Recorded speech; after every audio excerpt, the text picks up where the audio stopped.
Huwag gozaimasu.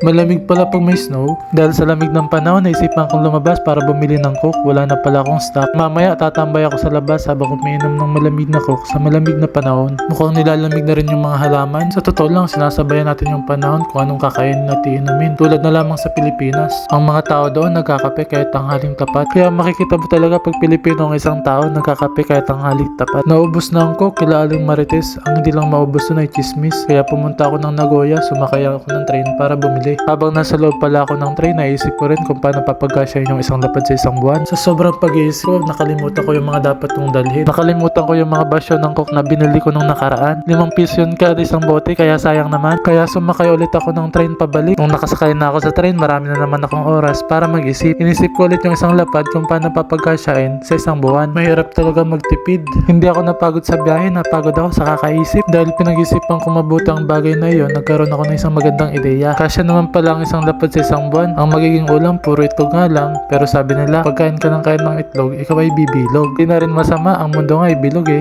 Sa loob ng 3 araw, puro itlog ang aking ulam. Ngunit ako'y utot ng utot pag puro itlog ang aking ulam. Amoy itlog din ang aking utot.